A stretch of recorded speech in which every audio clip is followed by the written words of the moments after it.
ಯಾವುದೇ ಮನುಷ್ಯನ ಪರಿಸ್ಥಿತಿಗಳು ಯಾವಾಗಲೂ ಕೂಡ ಒಂದೇ ರೀತಿಯಾಗಿ ಇರುವುದಿಲ್ಲ. ಪರಿಸ್ಥಿತಿಗಳು ಬದಲಾಗುತ್ತವೆ. ಆದ್ದರಿಂದ ಮನುಷ್ಯನು ಯಾವಾಗಲೂ ಕೂಡ ಬೇರೆಯವರನ್ನು ಹೀಯಾಳಿಸಿಯಾಗಲಿ ಕುಗ್ಗಿಸಿ ನೋಡುವುದಕ್ಕೆ ಆಗಲಿ ಹೋಗಲೇಬಾರದು. ಅವರ ಪರಿಸ್ಥಿತಿ ಒಂದೇ ರೀತಿಯಾಗಿ ಇರುವುದಕ್ಕೆ ಸಾಧ್ಯವೇ ಇಲ್ಲ. ಪರಮಸುಖ ಭಕ್ತಿಯಲ್ಲಿ ಇದೆ. ಅದು ಎಲ್ಲ ವೇದಗಳ ಸಾರ, ಭರವಸೆ ಮತ್ತು ನಂಬಿಕೆ. ಎಂದಿಗೂ ಕೂಡ ತಪ್ಪಲ್ಲ. ಅದು ನಾವು ಯಾರನ್ನು ಕೂಡ ಆಶಿಸುತ್ತೇವೆ ಮತ್ತು ಯಾರನ್ನು ನಂಬುತ್ತೇವೆ ಎನ್ನುವುದರ ಮೇಲೆ ಅವಲಂಬಿತವಾಗಿರುತ್ತದೆ ಎನ್ನುವುದನ್ನು ಯಾವುದೇ ಕಾರಣಕ್ಕೂ ಕೂಡ ಜೀವನದಲ್ಲಿ ಮರೆಯುವುದಕ್ಕೆ ಹೋಗಲೇಬಾರದು. ಎಂದಿಗೂ ಕೂಡ ಇತರರಿಗೆ ಅನ್ಯಾಯವನ್ನು, ದ್ರೋಹವನ್ನು ಬಗೆದು ನಾವು ಜೀವನವನ್ನು ನಿರ್ವಹಿಸುತ್ತೇವೆ ಎಂದು ಎಂದಿಗೂ ಕೂಡ ಅಂದುಕೊಳ್ಳಬೇಡಿ. ಏಕೆಂದರೆ ಅದು ಎಂದಿಗೂ ಕೂಡ ಸಾಧ್ಯವಾಗದೇ ಇರುವಂತಹ ಕೆಲಸ. ನಿಮ್ಮ ಹೃದಯವನ್ನು ಸೃಷ್ಟಿಸಿದವನಿಂದ ಮಾತ್ರವೇ ಅದನ್ನು ಗುಣಪಡಿಸಲು ಸಾಧ್ಯ. ಕೆಟ್ಟದ್ದನ್ನು ಮನಸ್ಸಿನಲ್ಲಿ ಇಟ್ಟುಕೊಳ್ಳುವುದಕ್ಕಿಂತ ಸ್ಪಷ್ಟವಾಗಿ ಮಾತನಾಡುವುದು ಉತ್ತಮ. ಸಂಬಂಧಗಳು ಅಲ್ಪಕಾಲಿಕವಾಗಿ ಇರುತ್ತದೆ, ಆದರೆ ಅವು ನಿಜವಾಗಿಯೂ ಕೂಡ ಉಳಿಯುತ್ತವೆ. ಜೀವನದಲ್ಲಿ ಯಾವ ಸಂಬಂಧವೂ ಕೂಡ ನಿಮ್ಮ ಜೊತೆಗೆ ಇರುತ್ತದೆ, ಯಾವ ಸಂಬಂಧವೂ ಕೂಡ ಅಳಿಸಿ ಹೋಗುತ್ತದೆ ಎನ್ನುವುದು ಕಾಲವೇ ನಿರ್ಧಾರವನ್ನು ಮಾಡುತ್ತದೆ. ಕಾಲಕ್ಕೆ ಎಲ್ಲವನ್ನೂ ಕೂಡ ಕೊಡುವುದು ಗೊತ್ತಿದೆ, ಕಿತ್ತುಕೊಳ್ಳುವುದು ಕೂಡ ಗೊತ್ತಿದೆ. ಕೇವಲ ಪ್ರದರ್ಶನಕ್ಕಾಗಿ ಒಳ್ಳೆಯವರಾಗುವುದಕ್ಕೆ ಹೋಗಬೇಡಿ. ದೇವರು ನಿಮ್ಮನ್ನು ಹೊರಗಿನಿಂದ ಮಾತ್ರವಲ್ಲ ಒಳಗಿನಿಂದಲೂ ಕೂಡ ತಿಳಿದಿರುತ್ತಾನೆ. ಕುಟುಂಬದ ಒಬ್ಬ ಸದಸ್ಯ ದೇವರ ಭಕ್ತಿಯಲ್ಲಿ ತೊಡಗಿಸಿಕೊಂಡರೆ ಅದು ಇಡೀ ಕುಟುಂಬದ ಮೇಲೆ ಸಕಾರಾತ್ಮಕವಾಗಿರುವಂತಹ ಪರಿಣಾಮವನ್ನು ಬೀರುತ್ತದೆ ಎನ್ನುವುದನ್ನು ಮರೆಯಲೇಬೇಡಿ. ಜೀವನದಲ್ಲಿ ದೇವರನ್ನು ನಂಬುವುದು ತುಂಬಾ ಮುಖ್ಯವಾಗುತ್ತದೆ. ಏಕೆಂದರೆ ಎಲ್ಲವನ್ನ ಕರುಣಿಸುವವನು ಅವನೇ. ಹಾಗಾಗಿ ಅವನ ಆರಾಧನೆಯನ್ನು ಮಾಡಬೇಕಾಗಿರುವುದು ನಿಮ್ಮೆಲ್ಲರ ಆದ್ಯ ಕರ್ತವ್ಯವಾಗಬೇಕು. ಕೆಲವೊಮ್ಮೆ ನಗುತ್ತಾ ಮಾಡಿದ ಪಾಪಗಳನ್ನು ಅಳುತ್ತಾ ಅನುಭವಿಸಲೇಬೇಕಾಗುತ್ತದೆ. ಕಾಲ ತಪ್ಪದೇ ಶಿಕ್ಷೆಯನ್ನು ನೀಡುತ್ತದೆ. ಅಳುವವನು ಪಾಪವನ್ನು ಅನುಭವಿಸಿದವರಿಗೆ ಸಮಾಧಾನವನ್ನು ನೀಡುತ್ತದೆ. ನಾನು ಪಡೆದುಕೊಂಡಿರುವುದು ಒಳ್ಳೆಯದು ಮತ್ತು ನಾನು ಪಡೆದಿರುವುದು ಕೂಡ ಒಳ್ಳೆಯದು. ಜೀವನದಲ್ಲಿ ನಿನಗೆ ಏನೇ ಬಂದರೂ ಕೂಡ ನಿನ್ನ ಒಳಿತಿಗಾಗಿಯೇ ಬರುತ್ತದೆ ಎನ್ನುವುದನ್ನು ಎಂದಿಗೂ ಕೂಡ ಮರೆಯುವುದಕ್ಕೆ ಹೋಗಲೇಬೇಡ. ದೇವರು ಇದ್ದಾನೆ, ಅವನು ಎಲ್ಲವನ್ನೂ ಕೂಡ ನೋಡಿಕೊಳ್ಳುತ್ತಾನೆ. ಕೇವಲ ನೀನು ನಿನ್ನ ಕೆಲಸದ ಮೇಲೆ ನಿಷ್ಠೆಯನ್ನು ಇಟ್ಟು ಮಾಡಿದರೆ ಸಾಕಾಗುತ್ತದೆ. ಏಕೆಂದರೆ ನನಗೆ ಕೊಡುವವನಿಗೆ ನನಗೆ ಯಾವುದು ಸರಿ ಮತ್ತು ಯಾವುದು ತಪ್ಪು ಎಂದು ತಿಳಿದಿದೆ. ಒಡನಾಟ, ಸಮಯ ಮತ್ತು ಸಮರ್ಪಣೆ ಈ 3 ಉಡುಗೊರೆಗಳನ್ನು ನಿಮಗೆ ನೀಡಿದ ವ್ಯಕ್ತಿಯನ್ನು ನಿಧಿಯಾಗಿಸಿರಿ. ಜೀವನದಲ್ಲಿ ಯಾವುದನ್ನು ಕೂಡ ನೀವು ಕಳೆದುಕೊಂಡರೂ ಕೂಡ ಪಡೆದುಕೊಳ್ಳಬಹುದು, ಆದರೆ ಸಮಯವನ್ನು ಕಳೆದುಕೊಂಡರೆ ಎಂದಿಗೂ ಕೂಡ ಪಡೆದುಕೊಳ್ಳುವುದಕ್ಕೆ ಸಾಧ್ಯವೇ ಇಲ್ಲ. ಹೆತ್ತ ತಂದೆ ತಾಯಿಗಳನ್ನು ಕಳೆದುಕೊಂಡರೆ ಎಂದಿಗೂ ಕೂಡ ಮರಳಿ ಪಡೆಯುವುದಕ್ಕೆ ಸಾಧ್ಯವೇ ಇಲ್ಲ. ಇದ್ದಾಗಲೇ ಇವುಗಳನ್ನು ಸಮರ್ಪಕವಾಗಿ ಬಳಸಿಕೊಳ್ಳುವುದನ್ನು ನೋಡಬೇಕು. ತಂದೆ ತಾಯಿಗಳನ್ನು ಆಗಿರಬಹುದು, ಸಮಯವನ್ನೇ ಆಗಿರಬಹುದು, ಸರಿಯಾದ ರೀತಿಯಲ್ಲಿ ಅವುಗಳನ್ನು ನೋಡಿಕೊಂಡಾಗ ನಾವು ಜೀವನದಲ್ಲಿ ಏನು ಬೇಕಾದರೂ ಕೂಡ ಸಾಧನೆಯನ್ನು ಮಾಡಬಹುದು.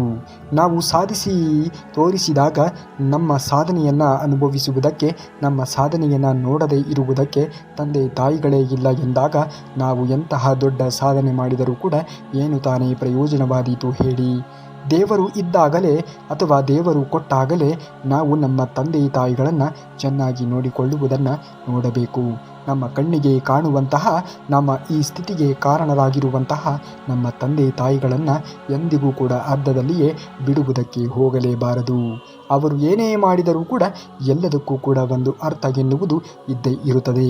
ಅವರ ಅನುಭವದ ಮುಂದೆ ನಮ್ಮ ಯಾವ ಓದು ಕೂಡ, ನಮ್ಮ ಯಾವ ಡಿಗ್ರಿಗಳು ಕೂಡ, ನಮ್ಮ ಯಾವ PhDಗಳು ಕೂಡ ಯಾವುದು ಕೂಡ ಲೆಕ್ಕಕ್ಕೆ ಬರುವುದೇ ಇಲ್ಲ. ಹಾಗಾಗಿಯೇ ಹೇಳುವುದು, ಹೆತ್ತ ತಂದೆ ತಾಯಿಗಳನ್ನು ಚೆನ್ನಾಗಿ ನೋಡಿಕೊಳ್ಳುವಂತಹ ಮನುಷ್ಯನಿಗೆ ಯಾವುದೇ ರೀತಿಯ ತೊಂದರೆಗಳು ಜೀವನದಲ್ಲಿ ಉದ್ಭವ ಆಗುವುದೇ ಇಲ್ಲ. ಆತ ಏನೇ ತಪ್ಪು ಮಾಡಿದರೂ ಕೂಡ ಮೇಲೆ ಭಗವಂತ ಮನ್ನಿಸುತ್ತಾನೆ. ಕಾರಣ ಅವನು ತನ್ನ ತಂದೆ ತಾಯಿಗಳಿಗೆ ಚೆನ್ನಾಗಿ ನೋಡಿಕೊಂಡಿರುವ ಕಾರಣದಿಂದಾಗಿ. ನೀವು ಒಬ್ಬಂಟಿ ಎಂದು ಭಾವಿಸಿ ಎಂದಿಗೂ ಕೂಡ ದುರ್ಬಲರಾಗುವುದಕ್ಕೆ ಹೋಗಬೇಡಿ. ಬದಲಿಗೆ ನೀವು ಒಬ್ಬಂಟಿಯಾಗಿ ಇದ್ದರೆ ಸಾಕು ಎಂದು ಭಾವಿಸಿ ದೃಢವಾಗಿ ಇರಿ. ಪರಿಪೂರ್ಣವಾದ ಭಕ್ತಿ, ಶ್ರದ್ಧೆ ಇದ್ದರೆ ದೇವರನ್ನು ಒಮ್ಮೆ ನಂಬಿ ನೋಡಿ. ಮನಸ್ಸಿನಲ್ಲಿ ಇರುವಂತಹ ಗೊಂದಲಗಳು ತಾನಾಗಿಯೇ ದೂರವಾಗುತ್ತದೆ. ಜೀವನದಲ್ಲಿ ಎಲ್ಲ ಸಮಸ್ಯೆಗಳಿಗೂ ಕೂಡ ಅಂತ್ಯ ಎನ್ನುವುದು ಇದ್ದೇ ಇರುತ್ತದೆ. ಇಂದು ರಾತ್ರಿ ಬಂದ ಮೇಲೆ ಹಗಲು ಹೇಗೆ ಆಗುತ್ತದೆಯೋ ಅದೇ ರೀತಿಯಲ್ಲಿ ನಮ್ಮ ಜೀವನದಲ್ಲಿ ಕತ್ತಲೆಯು ಆವರಿಸಿ ತದನಂತರದಲ್ಲಿ ಬೆಳಕು ಕೂಡ ಬಂದೇ ಬರುತ್ತದೆ. ಸಮಸ್ಯೆಗಳು ಬಂದಿದೆ ಎಂದರೆ ಅದಕ್ಕೆ ಪರಿಹಾರವೂ ಕೂಡ ಇದ್ದೇ ಇರುತ್ತದೆ. ನಾವು ನಿಧಾನವಾಗಿ ಯೋಚನೆಗಳನ್ನು ಮಾಡಿ ನೋಡಿದಾಗ ಪ್ರತಿಯೊಂದು ಸಮಸ್ಯೆಗಳಿಗೂ ಕೂಡ ಪರಿಹಾರ ಎನ್ನುವುದು ಸಿಕ್ಕೇ ಸಿಗುತ್ತದೆ. ಆ ಸಮಸ್ಯೆಯೊಂದಿಗೆ ಪರಿಹಾರವೂ ಕೂಡ ಇದ್ದೇ ಇರುತ್ತದೆ. ಪ್ರಶ್ನೆಗೆ ಉತ್ತರ ಸಿಗಲು ಪ್ರಾರಂಭವೂ ಆಗುತ್ತದೆ. ಮನಸ್ಸಿನಲ್ಲಿ ಶಾಂತಿ ಸಮಾಧಾನ ನೆಲೆಯಾಗುತ್ತದೆ. ಹಾಗೆಯೇ ದೇವರು ಇದ್ದಾನೆ ಎನ್ನುವುದು ಕೂಡ ಅಕ್ಷರಶಃ ನಿಜವಾಗುತ್ತದೆ. ಸುಮ್ಮನೆ ಇದ್ದು ಗಳಿಸಿಕೊಂಡಿದ್ದನ್ನೆಲ್ಲವನ್ನ ಕೋಪದಲ್ಲಿ ಕಳೆದುಕೊಳ್ಳುವುದಕ್ಕೆ ಹೋಗಲೇಬೇಡಿ. ಕೋಪ ಎನ್ನುವುದು ಎಂದಿಗೂ ಕೂಡ ಯಾರಿಗೂ ಕೂಡ ಒಳ್ಳೆಯದನ್ನು ಮಾಡುವುದಕ್ಕೆ ಸಾಧ್ಯವೇ ಇಲ್ಲ. ಈ ಕೋಪದಿಂದಲೇ ಜನರು ತಾವು ಗಳಿಸಿಕೊಂಡಿದ್ದೆಲ್ಲವನ್ನ ಕಳೆದುಕೊಂಡಿರುವಂತಹ ಉದಾಹರಣೆಗಳು ಕೂಡ ನಮ್ಮ ಕಣ್ಣ ಮುಂದೆಯೇ ಇರುವುದನ್ನು ನಾವು ಗಮನಿಸಬಹುದು. ಜೀವನದಲ್ಲಿ ಎಲ್ಲ ಪ್ರಶ್ನೆಗಳಿಗೆ ಉತ್ತರ ಹುಡುಕಿಕೊಂಡು ಹೋದರೆ ನೆಮ್ಮದಿ ಹಾಳಾಗುತ್ತದೆ. ಆದ್ದರಿಂದಲೇ ಕೆಲವು ಪ್ರಶ್ನೆಗಳಾಗಿಯೇ ಇರಿಸುವುದು ಬಹಳನೇ ಒಳ್ಳೆಯದು. ಕಷ್ಟದ ಸಮಯಗಳನ್ನು ಸಹ ನೀವು ಸಂತೋಷದಿಂದ ವಿವರಿಸುವ ಸಮಯ ಖಂಡಿತವಾಗಿಯೂ ಕೂಡ ನಿಮ್ಮ ಜೀವನದಲ್ಲಿ ಬಂದೇ ಬರುತ್ತದೆ. ಏನೇ ಬಂದರೂ ಕೂಡ ಎಲ್ಲವನ್ನ ಸಮಾನ ಮನಸ್ಥಿತಿಯಿಂದ ಸ್ವೀಕರಿಸುತ್ತಾ ಜೀವನದಲ್ಲಿ ಮುಂದುವರಿಯುವುದನ್ನು ನೋಡಿ. ಎಲ್ಲ ಸಮಯದಲ್ಲಿ ಯಾವುದು ನಿಮಗೆ ದಕ್ಕಬೇಕೋ ಆ ಸಮಯ ಬಂದಾಗ ಖಂಡಿತವಾಗಿಯೂ ಕೂಡ ನಿಮ್ಮ ನಿರಂತರವಾಗಿರುವಂತಹ ಪ್ರಯತ್ನಕ್ಕೆ ದೇವರು ಒಳ್ಳೆಯದನ್ನು ಮಾಡುತ್ತಾನೆ. ನೀವು ಕೆಟ್ಟದ್ದನ್ನು ಇನ್ನೊಬ್ಬರಿಗೆ ಮಾಡಿ ಒಳ್ಳೆಯದನ್ನು ನನಗೆ ಮಾಡು ದೇವ ಎಂದು ಬೇಡಿಕೊಂಡರೆ ಆ ದೇವರು ಕೂಡ ನಿಮ್ಮನ್ನು ಕ್ಷಮಿಸುವುದಕ್ಕೆ ಸಾಧ್ಯವೇ ಇಲ್ಲ. ಕಾಲದೊಂದಿಗೆ ಭಾವನೆಗಳನ್ನು ಬದಲಾಯಿಸುವ ಜನರನ್ನು ನಂಬಬೇಡಿ. ಸಮಯ ಬದಲಾದರೂ ಕೂಡ ಅವರ ಭಾವನೆಗಳು ಒಂದೇ ಆಗಿರುತ್ತದೆ. ಜನರನ್ನು ನಂಬಿರಿ. ಎಷ್ಟೇ ಸಮಸ್ಯೆಗಳು ಬಂದರೂ ಕೂಡ ಯುದ್ಧ ಭೂಮಿ ಎಷ್ಟೇ ಕಠಿಣವಾಗಿ ಇದ್ದರೂ ಕೂಡ ಕೆಲಸವು ಧರ್ಮದಿಂದ ಬದ್ಧವಾಗಿದ್ದರೆ ಶ್ರೀಕೃಷ್ಣನೇ ಆ ರಥದ ಸಾರಥಿಯಾಗಿ ಇರುತ್ತಾನೆ. ಜೀವನದಲ್ಲಿ ಏನೇ ಬಂದರೂ ಕೂಡ ಎಲ್ಲ ಸಮಸ್ಯೆಗಳಿಗೆ ಪರಿಹಾರವನ್ನು ದೇವರು ಸೃಷ್ಟಿ ಮಾಡುತ್ತಾನೆ. ನೀವು ಕೇವಲ ದೇವರ ಧ್ಯಾನದಲ್ಲಿ ಮುಳುಗುವುದನ್ನು ನೋಡಬೇಕು. ಜೀವನದಲ್ಲಿ ಏನೂ ಕೂಡ ದಾರಿ ಕಾಣುತ್ತಿಲ್ಲವೆಂದು ನೀವು ಹತಾಶೆಗೆ ಒಳಗಾದಾಗ ಖಂಡಿತವಾಗಿಯೂ ಕೂಡ ಭಗವದ್ಗೀತೆಗೆ ಶರಣಾಗಿ ಭಗವದ್ಗೀತೆಯನ್ನು ಓದುವುದಕ್ಕೆ ಶುರು ಮಾಡಿ. ಖಂಡಿತವಾಗಿಯೂ ಕೂಡ ನಿಮ್ಮ ಜೀವನಕ್ಕೆ ಒಂದು ಒಳ್ಳೆಯ ಉಪಾಯ ಎನ್ನುವುದು ಖಂಡಿತವಾಗಿಯೂ ಕೂಡ ಸಿಕ್ಕೇ ಸಿಗುತ್ತದೆ. ಜೀವನ ನಿಜಕ್ಕೂ ಕೂಡ ಸುಂದರ. ಅದಕ್ಕೆ ಇರುವ ಒಂದೇ ಷರತ್ತು, ಯಾರೊಂದಿಗೂ ಕೂಡ ಅಂಟಿಕೊಳ್ಳಬಾರದು. ಹಿಂದಿನ ಭಾರವನ್ನು ಹೊರಬೇಡಿ. ನಿಮ್ಮ ಹೊರೆಗಳನ್ನು ಭಗವಂತನಿಗೆ ಬಿಟ್ಟು ಬಿಡಿ ಮತ್ತು ಭರವಸೆ ಮತ್ತು ನಂಬಿಕೆಯಿಂದ ತುಂಬಿದ ಹೃದಯದಿಂದ ಮುಂದುವರಿಯಿರಿ. ಖಂಡಿತವಾಗಿಯೂ ಕೂಡ ನಿಮ್ಮ ಭರವಸೆಯನ್ನು ಉಳಿಸಿಕೊಳ್ಳುವಂತಹ ಕೆಲಸವನ್ನು ಶ್ರೀಕೃಷ್ಣ ಪರಮಾತ್ಮನು ಮಾಡುತ್ತಾನೆ. ಯಾರು ಶ್ರೀಕೃಷ್ಣ ಪರಮಾತ್ಮನನ್ನು ನಂಬುತ್ತಾರೆಯೋ ಅವರ ಜೀವನದಲ್ಲಿ ಎಂದಿಗೂ ಕೂಡ ಒಳ್ಳೆಯ ಘಳಿಗೆ ಎನ್ನುವುದು ಕಾದೇ ಇರುತ್ತದೆ. ನಿಮ್ಮನ್ನು ಶಾಂತಿಯುತ ಕೊಂಡೊಯ್ಯಲು ಭಗವಂತ ಇದ್ದಾನೆ. ಒಳ್ಳೆಯ ಸಮಯಗಳಿಗಿಂತ ಹೆಚ್ಚಾಗಿ ಒಳ್ಳೆಯ ಜನರೊಂದಿಗೆ ಸಂಬಂಧಗಳನ್ನು ಇಟ್ಟುಕೊಳ್ಳಿ. ಒಳ್ಳೆಯ ಜನರು ಒಳ್ಳೆಯ ಸಮಯವನ್ನು ತರಬಹುದು, ಆದರೆ ಒಳ್ಳೆಯ ಸಮಯಗಳು ಒಳ್ಳೆಯ ಜನರನ್ನು ತರುವುದಕ್ಕೆ ಸಾಧ್ಯವೇ ಇಲ್ಲ. ಜೀವನದಲ್ಲಿ ನಮ್ಮ ಸುತ್ತಮುತ್ತಲೂ ಒಳ್ಳೆಯ ವಾತಾವರಣವನ್ನು ಇಟ್ಟುಕೊಳ್ಳಬೇಕಾಗಿರುವುದು ತುಂಬಾ ಅವಶ್ಯಕವಾಗುತ್ತದೆ. ಏಕೆಂದರೆ ನಮ್ಮ ಸುತ್ತಮುತ್ತ ಇರುವಂತಹ ವಾತಾವರಣದಿಂದ ನಾವು ನಮ್ಮ ಜೀವನದಲ್ಲಿ ಪ್ರಭಾವಕ್ಕೆ ಒಳಗಾಗುತ್ತೇವೆ.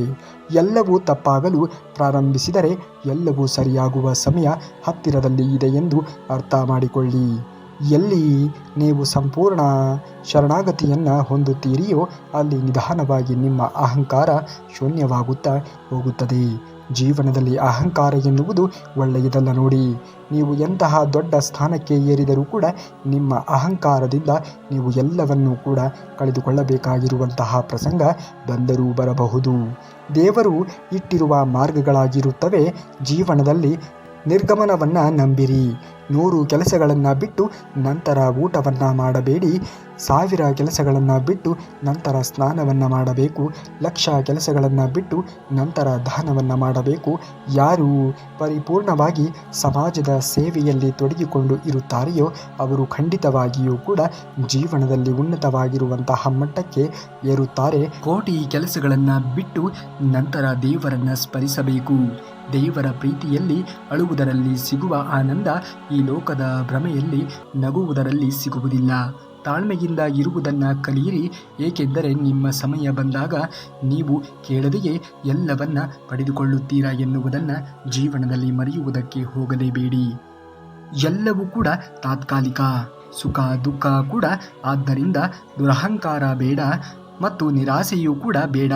ಮನುಷ್ಯನಿಗೆ ಯಾವಾಗ ಒಂದು ವಸ್ತು ಸುಲಭವಾಗಿ ಸಿಗುವ ಹಾಗೆ ಇರುತ್ತದೆಯೋ ಆಗ ಅದರ ಬೆಲೆ ಗೊತ್ತಾಗುವುದಿಲ್ಲ. ಆದರೆ ಯಾವಾಗ ಆ ವಸ್ತುವಿನ ಬೆಲೆ ತಿಳಿಯುತ್ತದೆಯೋ ಆಗ ಅದು ಸುಲಭವಾಗಿ ಸಿಗುವುದೇ ಇಲ್ಲ. ಜೀವನದಲ್ಲಿ ಆಗುವುದೆಲ್ಲ ಒಳ್ಳೆಯದೇ ಆಗುತ್ತದೆ. ಕೇವಲ ದೇವರ ಮೇಲೆ ನಂಬಿಕೆಯನ್ನು ಇಟ್ಟು ಮಾಡುತ್ತಿರುವಂತಹ ಕೆಲಸವನ್ನು ಮಾಡುತ್ತಾ ಮುಂದುವರಿಯುವುದನ್ನು ಮನುಷ್ಯನಾದವನು ಕಲಿತುಕೊಳ್ಳಲೇಬೇಕು. ಎಲ್ಲವೂ ಕೂಡ ತಾತ್ಕಾಲಿಕ. ಜೀವನದಲ್ಲಿ ಎಂತಹ ನೋವು ಸಂಕಟಗಳು ಎದುರಾದರೂ ಕೂಡ ಜೀವನದಲ್ಲಿ ಒಂದಲ್ಲ ಒಂದು ಘಳಿಗೆ ಎನ್ನುವುದು ಬಂದೇ ಬರುತ್ತದೆ. ಆಗ ನಿಮ್ಮ ಸಮಯ ಎನ್ನುವುದು ಬದಲಾವಣೆ ಆಗುತ್ತದೆ. ಈ ಜಗತ್ತು ದೇವರು ಸೃಷ್ಟಿಸಿದ ಆಟದ ಮೈದಾನ. ನಾವಿಲ್ಲಿ ಆಟಗಾರರು ಅಷ್ಟೇ. ನಿಯಮದಿಂದ ಆಟ ಆಡಿದರೆ ಗೆಲುವು ನಿಶ್ಚಿತ. ನಿಯಮ ಮೀರಿ ಆಟ ಆಡಿದರೆ ಸೋಲು ಖಚಿತ. ಆತುರದಿಂದ ತೆಗೆದುಕೊಳ್ಳುವ ನಿರ್ಧಾರ ಬದುಕನ್ನು ಬೆಂಕಿಗೆ ತಳ್ಳುತ್ತದೆ. ಅರಿತು ಮಾಡುವಂತಹ ನಿರ್ಧಾರ ಬದುಕಿಗೆ ಬೆಳಕನ್ನು ತೋರಿಸುತ್ತದೆ. ಜೀವನದಲ್ಲಿ ಎಂದಿಗೂ ಕೂಡ ಆತುರದ ಒಂದು ನಿರ್ಧಾರವನ್ನು ತೆಗೆದುಕೊಳ್ಳುವುದಕ್ಕೆ ಹೋಗಲೇಬೇಡಿ. ಆಗುವುದೆಲ್ಲ ಒಳ್ಳೆಯದೇ ಆಗುತ್ತದೆ. ದೇವರನ್ನು ನಂಬಿ. ಖಂಡಿತವಾಗಿಯೂ ಕೂಡ ದೇವರು ಎಲ್ಲವನ್ನ ಎಲ್ಲರಿಂದಲೂ ಕೂಡ ಕಲಿಸುತ್ತಾನೆ. ನೀವು ಕೇವಲ ಪಾತ್ರಧಾರಿಗಳು ಅಷ್ಟೇ ಎನ್ನುವುದನ್ನು ಮರೆಯುವುದಕ್ಕೆ ಹೋಗಲೇಬೇಡಿ. ನಂಬಿಕೆ ತಾಳ್ಮೆ ನಿಮ್ಮಲ್ಲಿ ಇದ್ದರೆ ಅದರ ಫಲ ಮುಂದೊಂದು ದಿನ ಸಿಕ್ಕೇ ಸಿಗುತ್ತದೆ. ಅದು ಸಿಹಿಯಾಗಿಯೂ ಕೂಡ ಇರುತ್ತದೆ. ಕಠಿಣವಾದ ಹಾದಿ ದಾಟಿದವನು ಮಾತ್ರ ಗೆಲುವಿನ ಸುದೀರ್ಘವಾಗಿರುವಂತಹ ನಗುವನ್ನು ಹೊಂದುತ್ತಾನೆ. ಕಳೆದದ್ದು ಮರಳಿ ಮರಳಿ ಸಿಕ್ಕಾಗ ಸಿಗುವ ಖುಷಿಗಿಂತ ಮತ್ತೆ ಕಳೆದುಕೊಳ್ಳದಂತೆ ಕಾಪಾಡಿಕೊಳ್ಳುವಂತಹ ಕಾಳಜಿಯನ್ನು ಕೂಡ ನಮ್ಮ ಜೀವನದಲ್ಲಿ ತಂದು ಕೊಡುತ್ತದೆ ಎನ್ನುವುದನ್ನು ಮರೆಯಲೇಬೇಡಿ. ಆಗಿ ಹೋಗಿರುವುದರ ಬಗ್ಗೆ ಎಂದಿಗೂ ಕೂಡ ಯೋಚನೆಗಳನ್ನು ಮಾಡುವುದಕ್ಕೆ ಹೋಗಬೇಡಿ. ಖಂಡಿತವಾಗಿಯೂ ಕೂಡ ನಿಮ್ಮ ಜೀವನದಲ್ಲಿಯೂ ಒಳ್ಳೆಯ ಸಮಯ ಎನ್ನುವುದು ಬಂದೇ ಬರುತ್ತದೆ. ಆ ಸಮಯಕ್ಕೋಸ್ಕರ ಕಾಯಬೇಕು ಅಷ್ಟೇ. ಅದು ವಸ್ತುವಾಗಿರಲಿ ಅಥವಾ ವ್ಯಕ್ತಿಯೇ ಆಗಿರಲಿ, ಎಲ್ಲದಕ್ಕೂ ಕೂಡ ಸಮಯ ನಿಗದಿಯಾಗಿದೆ. ಅದು ಪ್ರತಿಯೊಂದು ಸ್ಥಳದಲ್ಲಿಯೂ ಕೂಡ ನಿಗದಿ ಆಗಿರುತ್ತದೆ. ನೀವು ಎಲ್ಲಿಯೂ ಕೂಡ ತಲುಪುವುದಿಲ್ಲ, ನಿಮ್ಮನ್ನೇ ಅಲ್ಲಿಗೆ ಕರೆದುಕೊಂಡು ಹೋಗಲಾಗುತ್ತದೆ. ಜೀವನದಲ್ಲಿ ದೇವರ ಮೇಲೆ ನಂಬಿಕೆಯನ್ನು ಇಡಿ. ಆಗುವುದೆಲ್ಲ ಒಳ್ಳೆಯದೇ ಆಗುತ್ತದೆ. ಎಲ್ಲವನ್ನೂ ಕೂಡ ವೀಕ್ಷಣೆ ಮಾಡುತ್ತಿದ್ದಾನೆ ಮೇಲೆ ಇರುವಂತಹ ಶ್ರೀಕೃಷ್ಣ ಪರಮಾತ್ಮ. ಅವನ ಕಣ್ಣು ಒಂದು ಬಾರಿ ನಿಮ್ಮ ಮೇಲೆ ಬಿದ್ದರೆ ನಿಮ್ಮ ಇಡೀ ಜೀವನವೇ ಬದಲಾಗುತ್ತದೆ. ಕೇವಲ ನೀವು ಶ್ರಮಪಟ್ಟು ಕೆಲಸವನ್ನು ಮಾಡುವುದನ್ನು ಕಲಿಯಬೇಕು ಅಷ್ಟೇ. ನೀವು ಆಟವನ್ನು ಆಡುತ್ತಿಲ್ಲ, ಆಡುತ್ತಿರುವುದು ಅವನೇ ನೋಡಿ. ತಲೆಯ ತುಂಬ ತುಂಬಿರುವಂತಹ ಜ್ಞಾನಕ್ಕಿಂತಲೂ ಕೂಡ ಸಹಾಯಕ್ಕೆ ತವಕಿಸುವ ಕೈಗಳು, ಪ್ರೀತಿ ತುಂಬಿರುವ ಹೃದಯಗಳೇ ನಿಜವಾದ ಆಸ್ತಿಗಳು. ಜೀವನ ಚಿಕ್ಕದ್ದಾಗಿದೆ. ನಿಮ್ಮನ್ನು ನಗಿಸುವ ಮತ್ತು ಪ್ರೀತಿಸುವ ಜನರೊಂದಿಗೆ ಖರ್ಚು ಮಾಡಿ. ಜೀವನದಲ್ಲಿ ಆಗುವುದೆಲ್ಲ ಒಳ್ಳೆಯದೇ ಆಗುತ್ತದೆ. ದೇವರ ಮೇಲೆ ನಂಬಿಕೆಯನ್ನು ಇಡಿ. ಮಾಡುತ್ತಿರುವಂತಹ ಕೆಲಸದ ಮೇಲೆ ಶ್ರದ್ಧೆಯನ್ನು ಇಡಿ. ಖಂಡಿತವಾಗಿಯೂ ಕೂಡ ಆಗುವುದೆಲ್ಲ ಒಳ್ಳೆಯದೇ ಆಗುತ್ತದೆ. ಎಂದಿಗೂ ಕೂಡ ನೀವು ಜೀವನದಲ್ಲಿ ತೊಂದರೆಗೆ ಒಳಗಾದಾಗ ದೇವರು ಇರುತ್ತಾನೆ ಎನ್ನುವುದನ್ನು ಎಂದಿಗೂ ಕೂಡ ಮರೆಯುವುದಕ್ಕೆ ಹೋಗಬೇಡಿ. ಎಲ್ಲಿಯ ತನಕ ನಂಬಿಕೆ ಎಂಬ ಆಯಸ್ಸು ಗಟ್ಟಿಯಾಗಿ ಇರುತ್ತದೆಯೋ ಅಲ್ಲಿಯ ತನಕ ಸ್ನೇಹ ಸಂಬಂಧಗಳಿಗೆ ಸಾವು ಎನ್ನುವುದೇ ಇಲ್ಲ. ನಿಮ್ಮ ಹೃದಯವನ್ನು ಸೃಷ್ಟಿಸಿದವನಿಂದ ಮಾತ್ರವೇ ಅದನ್ನು ಗುಣಪಡಿಸುವುದಕ್ಕೆ ಸಾಧ್ಯವಾದೀತು ಎನ್ನುವ ಸತ್ಯವನ್ನು ಅರಿತು ಜೀವನವನ್ನು ಮಾಡಿ. ಖಂಡಿತವಾಗಿಯೂ ಕೂಡ ಆಗುವುದೆಲ್ಲ ಒಳ್ಳೆಯದೇ ಆಗುತ್ತದೆ. ಶ್ರೀಕೃಷ್ಣ ಪರಮಾತ್ಮನ ಮೇಲೆ ನಂಬಿಕೆಯನ್ನು ಇಟ್ಟು ಮಾಡುತ್ತಿರುವಂತಹ ಕೆಲಸವನ್ನು ಪೂರ್ಣ ಪ್ರಮಾಣದಲ್ಲಿ ಮಾಡುವುದನ್ನು ಕಲಿತುಕೊಳ್ಳಿ. ಬಲವಿದೆ ಅಂತ ಅಹಂಕಾರವನ್ನು ಪಡುವುದಕ್ಕೆ ಹೋಗಬೇಡ.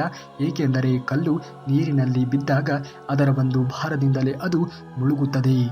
ಜೀವನದಲ್ಲಿ ಯಾವ ತಪ್ಪಿನಿಂದ ಮನುಷ್ಯ ಏನು ಕಲಿಯುವುದಿಲ್ಲವೋ ಅದೇ ಆ ಮನುಷ್ಯನ ಅತಿ ದೊಡ್ಡ ತಪ್ಪು ಎನ್ನುವುದನ್ನು ಎಂದಿಗೂ ಕೂಡ ಜೀವನದಲ್ಲಿ ಮರೆಯುವುದಕ್ಕೆ ಹೋಗಲೇಬೇಡಿ.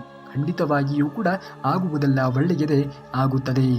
ಅಹಂಕಾರವನ್ನು ಬಿಟ್ಟು ಮಾಡುತ್ತಿರುವಂತಹ ಕೆಲಸವನ್ನು ಪೂರ್ಣ ಶ್ರದ್ಧೆಯಿಂದ ಮಾಡುವುದನ್ನು ಕಲಿತುಕೊಳ್ಳಿ. ಖಂಡಿತವಾಗಿಯೂ ಕೂಡ ಒಳ್ಳೆಯ ದಿನಗಳು ಎನ್ನುವುದು ಬಂದೇ ಬರುತ್ತದೆ. ಎಲ್ಲರೂ ಹೇಳುತ್ತಾರೆ, ಮನುಷ್ಯನು ಖಾಲಿ ಕೈಯಲ್ಲಿ ಬರುತ್ತಾನೆ, ಹೊರಟು ಹೋಗುವಾಗಲೂ ಕೂಡ ಖಾಲಿ ಕೈಯಲ್ಲಿಯೇ ಹೋಗುತ್ತಾನೆ ಎಂದು. ಆದರೆ ಮನುಷ್ಯನು ಬರುವಾಗ ಭಾಗ್ಯದ ಜೊತೆಗೆ ಬರುತ್ತಾನೆ, ಹೊರಟು ಹೋಗುವಾಗ ತನ್ನ ಇಡೀ ಜೀವನದಲ್ಲಿ ಮಾಡಿರುವಂತಹ ಪುಣ್ಯದ ಕೆಲಸಗಳನ್ನು ಹೊತ್ತಿಕೊಂಡು ಹೋಗುತ್ತಾನೆ. ಮುಳುಗಿದ ಸೂರ್ಯ ಮತ್ತೆ ಹುಟ್ಟುವುದು ಎಷ್ಟು ಸತ್ಯವೋ, ಮೋಸಕ್ಕೆ ಸೋತವರು ಮತ್ತೆ ಗೆಲ್ಲಬಹುದು ಅಷ್ಟೇ ಸತ್ಯ. ಮನಸ್ಸಿಟ್ಟು ಕಲಿತ ಅಕ್ಷರ, ಮೈ ಬಗ್ಗಿಸಿ ದುಡಿದು ತಿನ್ನುವಂತಹ ಅನ್ನ, ಕಷ್ಟಪಟ್ಟು ಗಳಿಸಿರುವಂತಹ ಸಂಪಾದನೆ, ಚಿತ್ತದಿಂದ ಮಾಡುವಂತಹ ದೈವ ಭಕ್ತಿ ಯಾರನ್ನು ಯಾವತ್ತಿಗೂ ಕೂಡ ಕೈ ಬಿಡುವುದಿಲ್ಲ. ಹಾಗಾಗಿ ಜೀವನದಲ್ಲಿ ಮೋಸವಾಗಿದ್ದರೆ ಆ ಮೋಸಕ್ಕೆ ಯಾವಾಗ ತಿರುಗೇಟನ್ನು ಕೊಡಬೇಕು ಎನ್ನುವುದು ಮೇಲೆ ಇರುವಂತಹ ಶ್ರೀಕೃಷ್ಣ ಪರಮಾತ್ಮನಿಗೆ ತುಂಬ ಚೆನ್ನಾಗಿ ತಿಳಿದಿದೆ. ಮಾಡಬೇಕಾಗಿರುವಂತಹ ಕೆಲಸವನ್ನು ಪೂರ್ಣ ಶ್ರದ್ಧೆಯಿಂದ ಮಾಡುವುದನ್ನು ನೀವು ಕಲಿತುಕೊಳ್ಳಬೇಕು. ಒಬ್ಬರ ಸರಳ ಸ್ವಭಾವ ಅವರ ಬಲಹೀನತೆ ಅಲ್ಲ. ಪ್ರಪಂಚದಲ್ಲಿ ನೀರಿಗಿಂತಲೂ ಕೂಡ ಸರಳ ಯಾವುದು ಕೂಡ ಇಲ್ಲ. ಆದರೆ ಅದರ ಒಂದು ಭಾರಕ್ಕೆ, ಅದರ ಒಂದು ರಭಸಕ್ಕೆ ಎಲ್ಲವನ್ನೂ ಕೂಡ ಸೋಲಿಸುವಂತಹ ಸಾಮರ್ಥ್ಯ ಇರುತ್ತದೆ. ಪ್ರಪಂಚದಲ್ಲಿ ಎಲ್ಲರಿಗೂ ಕೂಡ ದುಃಖ ಇರುವುದಿಲ್ಲ. ಎಲ್ಲರಿಗೂ ಕೂಡ ಬೇರೆಯವರ ಸುಖವನ್ನು ನೋಡಿ ದುಃಖಗಳು ಆಗಿರುತ್ತಾರೆ. ಹಾಗೆಯೇ ಜೀವನದಲ್ಲಿ ಕೆಲವೊಮ್ಮೆ ನಾವು ದುಃಖಿಯಾಗಿ ಇರುವುದಕ್ಕೆ ಇತರರು ಕಾರಣರು ಕೂಡ ಆಗಿರಬಹುದು. ಆದರೆ ಒಂದು ನೆನಪಿರಲಿ, ಯಾರು ನಿಮ್ಮ ದುಃಖಕ್ಕೆ ಕಾರಣರಾಗಿ ಇರುತ್ತಾರೆಯೋ ಅವರ ದುಃಖಕ್ಕೂ ಕೂಡ ಮತ್ತೊಬ್ಬರು ಕಾರಣರಾಗಿ ಇರುತ್ತಾರೆ. ಇದನ್ನು ಎಂದಿಗೂ ಕೂಡ ಜೀವನದಲ್ಲಿ ಮರೆಯುವುದಕ್ಕೆ ಹೋಗಲೇಬೇಡಿ. ದೇವರು ಇತರರಿಗೆ ನಾವು ಏನನ್ನ ಮಾಡುತ್ತೇವೆಯೋ, ಇತರರ ಜೀವನದಲ್ಲಿ ನಾವು ಯಾವ ರೀತಿಯ ಪರಿಣಾಮವನ್ನು ಬೀರುತ್ತೇವೆಯೋ ಅದೇ ರೀತಿಯಾಗಿರುವಂತಹ ಪರಿಣಾಮವನ್ನು ದೇವರು ನಮ್ಮ ಜೀವನದಲ್ಲಿಯೂ ಕೂಡ ಬೀರಿರುತ್ತಾನೆ. ನಿನ್ನ ಪರಿಸ್ಥಿತಿ ಕೆಟ್ಟದ್ದಿರುವಾಗ ಸಮಯ ಮತ್ತು ದೇವರನ್ನು ಬಲವಾಗಿ ನಂಬು. ಏಕೆಂದರೆ ಸಮಯಕ್ಕೆ ಕಲ್ಲಿದ್ದಲನ್ನು ಕೂಡ ವಜ್ರವನ್ನಾಗಿ ಪರಿವರ್ತಿಸುವಂತಹ ಶಕ್ತಿ ಇದೆ. ಭಗವಂತನಿಗೆ, ಶ್ರೀಕೃಷ್ಣ ಪರಮಾತ್ಮನಿಗೆ ಭಿಕ್ಷಕನನ್ನೂ ಕೂಡ ರಾಜನನ್ನಾಗಿ ಮಾಡುವಂತಹ ಶಕ್ತಿ ಇರುತ್ತದೆ ಎನ್ನುವುದನ್ನು ಮರೆಯುವುದಕ್ಕೆ ಹೋಗಲೇಬೇಡಿ. ಆಗುವುದೆಲ್ಲ ಒಳ್ಳೆಯದೇ ಆಗುತ್ತದೆ. ಕೇವಲ ದೇವರ ಮೇಲೆ ನಂಬಿಕೆಯನ್ನು ಇಟ್ಟು ಮಾಡುತ್ತಿರುವಂತಹ ಕೆಲಸವನ್ನು ಮಾಡುತ್ತಾ ಮುಂದುವರಿಯಿರಿ. ಬದಲಾವಣೆಗಳಿಗೆ ಹೆದರಬೇಡಿ. ಬದಲಾವಣೆ ನಿಸರ್ಗದ ನಿಯಮವಾಗಿದೆ. ನೀವು ಬದಲಾವಣೆಗಳಿಗೆ ಸದಾ ಕಾಲ ಸಿದ್ಧರಾಗಿ ಇರಬೇಕು. ನೀವು ನಿಮ್ಮ ಕರ್ಮಗಳ ಅನುಸಾರವಾಗಿ ಮುಂದೆ ಶ್ರೀಮಂತರಾಗಬಹುದು ಅಥವಾ ಭಿಕ್ಷಕರು ಕೂಡ ಆಗಬಹುದು. ಮಾಡುತ್ತಿರುವಂತಹ ಕೆಲಸವನ್ನು ಪೂರ್ಣ ಶ್ರದ್ಧೆಯಿಂದ ಮಾಡುವುದನ್ನು ಕಲಿತುಕೊಳ್ಳಿ. ಆಗ ಆಗಬೇಕಾಗಿರುವುದು ಖಂಡಿತವಾಗಿಯೂ ಕೂಡ ಒಳ್ಳೆಯದೇ ಆಗುತ್ತದೆ. ಜೀವನದಲ್ಲಿ ಯಾರಿಗೂ ಕೂಡ ನೀವು ಕೆಟ್ಟದ್ದನ್ನು ಬಗೆಯುವುದಕ್ಕೆ ಹೋಗಬೇಡಿ. ಏಕೆಂದರೆ ಕೆಟ್ಟದ್ದರ ಪರಿಣಾಮ ಎನ್ನುವುದು ಘನಘೋರಕರವಾಗಿ ಇರುತ್ತದೆ. ಕೆಟ್ಟ ಕರ್ಮಗಳಿಗೆ ಅಷ್ಟೇ ಅಲ್ಲ, ಅಳತೆ ಮೀರಿರುವಂತಹ ಒಳ್ಳೆಯತನಕ್ಕೂ ಕೂಡ ಅದೆಷ್ಟೋ ಸಲ ಶಿಕ್ಷೆಯಾಗುತ್ತದೆ. ವ್ಯಕ್ತಿಯನ್ನು ಅರ್ಥ ಮಾಡಿಕೊಳ್ಳಲು ಕೇವಲ ಅವರ ಮಾತುಗಳು ಅಷ್ಟೇ ಅಲ್ಲ, ಯಾವಾಗಲೂ ಕೂಡ ಮುಖ್ಯವಾಗಿ ಅದು ಇರುವುದಿಲ್ಲ. ಅವರ ನಡವಳಿಕೆಯೂ ಕೂಡ ತುಂಬಾ ಮುಖ್ಯವಾಗುತ್ತದೆ ಎನ್ನುವುದನ್ನು ಎಂದಿಗೂ ಕೂಡ ಜೀವನದಲ್ಲಿ ಮರೆಯುವುದಕ್ಕೆ ಹೋಗಲೇಬೇಡಿ. ಆಗುವುದೆಲ್ಲ ಒಳ್ಳೆಯದೇ ಆಗುತ್ತದೆ. ಕೇವಲ ನಂಬಿಕೆಯನ್ನ ಇಟ್ಟು, ನಿಮ್ಮ ಆತ್ಮವಿಶ್ವಾಸದ ಮೇಲೆ ನಂಬಿಕೆಯನ್ನು ಇಟ್ಟು ಮಾಡುತ್ತಿರುವಂತಹ ಕೆಲಸವನ್ನು ಮುಂದುವರಿಸಿ. ದೇವರು ಇದ್ದಾನೆ, ಎಲ್ಲವನ್ನ ನೋಡಿಕೊಳ್ಳುತ್ತಾನೆ. ಬದುಕಿಗೆ ನನಗೊಬ್ಬ ಒಳ್ಳೆಯ ಗುರುವಿಲ್ಲ ಎಂದು ಹೇಳಿಕೊಳ್ಳಬೇಡಿ. ನಾವು ಮಾಡುವಂತಹ ತಪ್ಪುಗಳೇ ಅದೆಷ್ಟೋ ಒಳ್ಳೆಯ ಪಾಠಗಳನ್ನು ಕಲಿಸುತ್ತದೆ. ಮನಸ್ಸಿಗೆ ಮದವೇರಿದಾಗ ಸ್ಮಶಾನದಲ್ಲಿ ತಿರುಗಾಡಿ ಬರಬೇಕಂತೆ. ಏಕೆಂದರೆ ಅಲ್ಲಿ ನಾನು ನನ್ನದು ಎಂದು ಮೆರೆದವರೆಲ್ಲರೂ ಕೂಡ ಮಣ್ಣಲ್ಲಿ ಮಣ್ಣಾಗಿರುವುದನ್ನು ನಾವು ಗಮನಿಸಬಹುದು. ಹಾಗಾಗಿಯೇ ಹೇಳುವುದು, ದ್ವೇಷ, ಜಂಬ, ಅಹಂಕಾರ, ನಾನೇ ಎನ್ನುವ ಗರ್ವ ಎಂದಿಗೂ ಕೂಡ ಮನುಷ್ಯನಲ್ಲಿ ಇರಲೇಬಾರದು. ಎದುರಾಳಿ ಎಷ್ಟೇ ಒಳ್ಳೆಯ ವ್ಯಕ್ತಿಯಾಗಿ ಇದ್ದರೂ ಕೂಡ ಅವನು ಅಧರ್ಮದ ಪಕ್ಷದಲ್ಲಿ ಇದ್ದರೆ ಅವನನ್ನು ಸೋಲಿಸಲೇಬೇಕು. ಇಲ್ಲದಿದ್ದರೆ ಧರ್ಮ ಸೋಲುತ್ತದೆ, ಅಧರ್ಮ ಎನ್ನುವುದು ಗೆಲ್ಲುತ್ತದೆ. ನಿಮ್ಮವರನ್ನೇ ನೀವು ತುಳಿಯಲು, ಬೇರೆಯವರಿಂದ ಸಹಾಯವನ್ನು ಪಡೆಯಲು ಆರಂಭ ಮಾಡಿದ ದಿನದಿಂದ ನಿಮ್ಮ ಪಾಪದ ಕೊಡ ಎನ್ನುವುದು ತುಂಬುವುದಕ್ಕೆ ಆರಂಭವಾಗುತ್ತದೆ. ತಪ್ಪುಗಳಿಂದ ಕಲಿಯುವುದು ಎಷ್ಟು ಮುಖ್ಯವೋ ಆ ತಪ್ಪಿನಿಂದ ಎದುರಾದ ಕಹಿ ಘಟನೆಗಳನ್ನು ಕೂಡ ಮರೆತು ಬಿಡುವುದು ಸಹ ಅಷ್ಟೇ ಮುಖ್ಯವಾಗಿರುತ್ತದೆ ಎನ್ನುವುದನ್ನು ಮರೆಯಲೇಬೇಡಿ. ಜೀವನದಲ್ಲಿ ಎಲ್ಲರೂ ಕೂಡ ತಪ್ಪು ಮಾಡುತ್ತಾರೆ. ಆ ಮಾಡಿದ ತಪ್ಪುಗಳನ್ನು ಮತ್ತೆ ತಿದ್ದಿಕೊಂಡು ಜೀವನದಲ್ಲಿ ಮುಂದುವರಿಯಬೇಕಾಗಿರುವುದು ಒಳ್ಳೆಯ ವ್ಯಕ್ತಿಯ ಲಕ್ಷಣವಾಗಿರುತ್ತದೆ ಎನ್ನುವುದನ್ನು ಮರೆಯಲೇಬೇಡಿ. ಏಕೆಂದರೆ ಎಲ್ಲರಿಗೂ ಕೂಡ ಎಲ್ಲವೂ ದೊರೆಯುವುದಕ್ಕೆ ಸಾಧ್ಯವೇ ಇಲ್ಲ. ಯಾವುದೇ ಒಂದು ದೊರೆಯಬೇಕು ಅನ್ನುವುದೇ ಆದರೆ ಅದಕ್ಕೆ ಯಾವುದೋ ಒಂದು ಬಲವಾದ ಕಾರಣ ಎನ್ನುವುದು ಇದ್ದೇ ಇರುತ್ತದೆ. ನಿಮ್ಮ ಜ್ಞಾನ ಅಧಿಕವಾದಷ್ಟು ನೀವು ಅಹಂಕಾರಿಯಾಗುತ್ತಾ ಹೋದರೆ ಆ ಜ್ಞಾನ ವಿಷದಂತೆ ಕೆಲಸ ಮಾಡುತ್ತದೆ. ನಿಮ್ಮ ಜ್ಞಾನ ಅಧಿಕವಾದಷ್ಟು ನೀವು ವಿನಮ್ರವಾಗುತ್ತಾ ಬದುಕಿದರೆ ಆ ಜ್ಞಾನ ಅಮೃತವಾಗುತ್ತಾ ಹೋಗುತ್ತದೆ. ಜೀವನದಲ್ಲಿ ಜ್ಞಾನ ಪಡೆದುಕೊಳ್ಳಬೇಕಾಗಿರುವುದು ತುಂಬಾ ಮುಖ್ಯ. ಆ ಜ್ಞಾನ ಎನ್ನುವುದು ಯಾವ ರೀತಿಯಾಗಿ ನಿಮ್ಮ ಜೀವನದಲ್ಲಿ ಪರಿಣಾಮವನ್ನು ಬೀರುತ್ತದೆ ಎನ್ನುವುದು ಕೂಡ ತುಂಬಾ ಮುಖ್ಯವಾಗುತ್ತದೆ. ಜೀವನದಲ್ಲಿ ಆಗುವುದೆಲ್ಲ ಒಳ್ಳೆಯದೇ ಆಗುತ್ತದೆ. ಮಾಡುತ್ತಿರುವಂತಹ ಕೆಲಸವನ್ನು ನೀವು ಗಮನವಿಟ್ಟು ಮಾಡಿದಾಗ ನಿಮ್ಮ ಗುರಿಯನ್ನು ಸಾಧಿಸಲು ನೀವು ವಿಫಲರಾದರೆ ತಂತ್ರವನ್ನು ಬದಲಿಸಿ. ನಿಮ್ಮ ಗುರಿಯನ್ನು ಎಂದಿಗೂ ಕೂಡ ಜೀವನದಲ್ಲಿ ಬದಲಿಸುವುದಕ್ಕೆ ಹೋಗಲೇಬೇಡಿ. ಎಲ್ಲಿ ಯಾರ ಹೆಸರಿನ ಅನ್ನ ಎನ್ನುವುದು ಇರುತ್ತದೆಯೋ ಸಮಯ ಅವರನ್ನು ಅಲ್ಲಿಗೆ ಕರೆದುಕೊಂಡು ಹೋಗುತ್ತದೆ ಎನ್ನುವುದನ್ನು ಎಂದಿಗೂ ಕೂಡ ಜೀವನದಲ್ಲಿ ಮರೆಯುವುದಕ್ಕೆ ಹೋಗಲೇಬೇಡಿ. ನಿಮ್ಮ ಗುರಿಯನ್ನು ನೀವು ಸಾಧಿಸಿಯೇ ಸಾಧಿಸುತ್ತೀರಾ. ನಿಮ್ಮ ಆತ್ಮವಿಶ್ವಾಸದ ಮೇಲೆ ನಂಬಿಕೆಯನ್ನಿಡಿ. ಖಂಡಿತವಾಗಿಯೂ ಕೂಡ ಆಗುವುದೆಲ್ಲ ಒಳ್ಳೆಯದೇ ಆಗುತ್ತದೆ. ನೀವೇನಾದರೂ ಶ್ರೀಕೃಷ್ಣ ಪರಮಾತ್ಮನ ಭಕ್ತರೇ ಆಗಿದ್ದರೆ ತಪ್ಪದೆ ಈ ವಿಡಿಯೋಗೆ ಒಂದು ಲೈಕನ್ನು ಮಾಡಿ ಹಾಗೂ ಜೈ ಶ್ರೀಕೃಷ್ಣ ಪರಮಾತ್ಮ ಎಂದು ಕಾಮೆಂಟನ್ನು ಮಾಡಿ. ಇನ್ನು ನಾಳೆಯ ಶ್ರೀಕೃಷ್ಣ ಪರಮಾತ್ಮನ ವಚನಾಮೃತದೊಂದಿಗೆ ಭೇಟಿ ಆಗುವವರೆಗೂ ಧನ್ಯವಾದ. ಕರುನಾಡಿಗೆ.